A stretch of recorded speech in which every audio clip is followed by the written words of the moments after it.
नमस्कार बच्चों, आज मैं कक्षा 6 के विद्यार्थियों को हिंदी साहित्य पुस्तक की अर्धवार्षिक परीक्षा का तीसरा अध्याय पढ़ाऊंगी। चलिए शुरू करते हैं। बच्चों, इसके पहले वीडियो में हमने इस अध्याय का आधा हिस्सा पढ़ लिया था। आज हम इसके आगे के अध्याय पढ़ेंगे, तो चलिए देखते हैं। भविष्य में जलवायु परिवर्तन यानी तापमान के उतार चढ़ाव का अनुमान लगाने के लिए संयुक्त राष्ट्र संघ ने वर्ष 1988 में एक वैज्ञानिक दल का गठन किया था।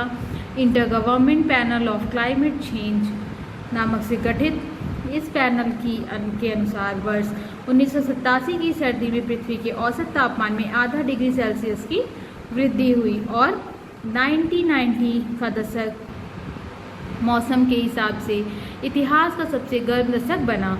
पिछले 20 वर्षों में वायुमंडल, सागर, वन्य जीवन, पर्वत, जंगल और खेत से जुड़े तमाम पर्यावरणीय आंकड़ों की जांच पड़ताल में यह निष्कर्ष सामने आया कि पृथ्वी का तापमान बढ़ने में कम से कम 420 भौतिक प्रक्रियाओं पर असर पड़ा है।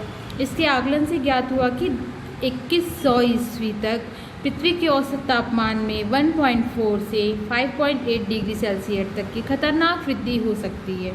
अनियमित मौसम और बढ़ती गर्मी के कारण पहाड़ों की चोटियां और ध्रुवों पर जमी बर्फ तेजी से पिघल रही है। विशेषकर ग्लेशियरों का आकार बड़ी तेजी से सिकुड़ता जा रहा है। अंटार्कटिका में बर्फ पिघलने का मौसम पिछले 3 दशकों में 3 सप्ताह से भी अधिक बढ़ गया है।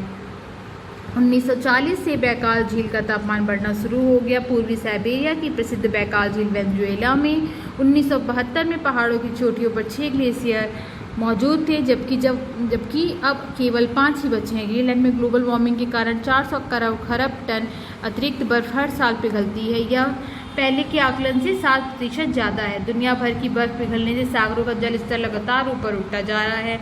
IPCC की नवीनतम रिपोर्ट के अनुसार यदि समुद्र का जल स्तर केवल 1 मीटर ऊपर उठ जाए तो दुनिया के कई हिस्से सदा के लिए सागर में विलीन हो सकते हैं।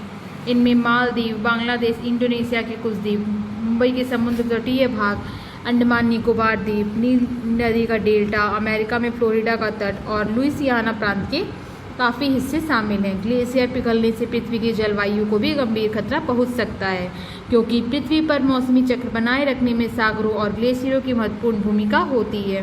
ग्लेशियर पिघलने से पहले तो नदियों में बाढ़ आएगी, तदुपरांत ये नदियाँ हमेशा के लिए सूख जाएंगी। इसका कृषि के साथ ही नदियों के तट पर बसे नगरों के जीवन और व्यवसाय पर गहरा असर पड़ेगा। ग्लोबल वार्मिंग की भयावहता को वर्णित करने का तात्पर्य यह कदापि नहीं है कि इस संभावित प्रलय से बचने के सभी मार्ग बंद हो चुके हैं।